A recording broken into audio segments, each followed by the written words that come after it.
Bonjour mon ami, je veux vous parler de la voiture Toyota Land Cruiser. Les moteurs suivants ont été installés dans le Toyota Land Cruiser J12, diesel 3.0D 4D, 163, 166 et 173 chevaux, selon les années, essence 4.0, 249 chevaux, fonctionnement, avis et défauts.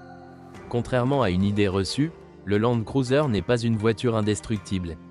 Celui-ci est plus proche du modèle de la série J7, indisponible en Europe depuis de nombreuses années. Le modèle Prado de deuxième génération, comme on peut appeler la J12, est une voiture solide et durable, mais nécessite également un bon entretien. C'est pourquoi j'ai écrit dans l'introduction que c'est une voiture coûteuse à entretenir. Comme dans presque tous les véhicules tout-terrain, le composant le plus important est le châssis, qui a tendance à se corroder très sérieusement. Si elle n'est pas protégée à temps après l'achat d'une nouvelle voiture, elle perdra son éclat. Malgré leur âge relativement jeune, il existe de nombreux appareils sur le marché dont le cadre doit être remplacé, il n'y a rien à réparer. C'est ici que vous devez commencer votre inspection et être très prudent lorsque vous approchez de voitures dont le châssis est protégé contre la corrosion par ce qu'on appelle la matière noire. Bitex. Son rôle est souvent de couvrir la corrosion et non de s'en protéger.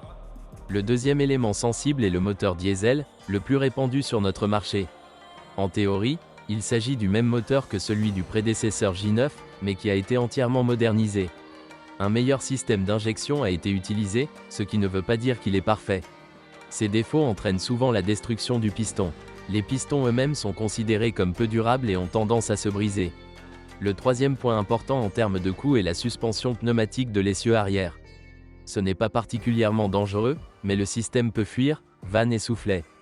Les personnes qui possèdent de tels véhicules décident souvent de remplacer ce système par un système classique à ressort, qui ne pose aucun problème, mais cela vaut la peine d'envisager une telle opération car la suspension de nivellement a ses avantages.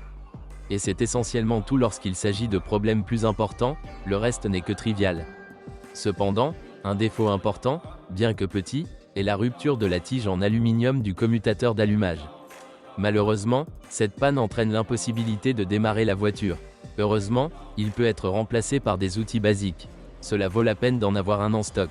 Défauts typiques du Toyota Land Cruiser, corrosion du châssis et du pont à l'arrière, les défauts du système d'injection diesel, accumulation de dépôts de carbone dans l'admission, piston diesel brûlé ou fissuré, utilisation d'un pignon sur l'arbre principal dans une boîte de vitesse manuelle à 5 rapports, dommages aux soufflets et soupapes de suspension pneumatique, les fixations caisse-châssis s'usent avec le temps, arbre de rupture dans le contacteur d'allumage.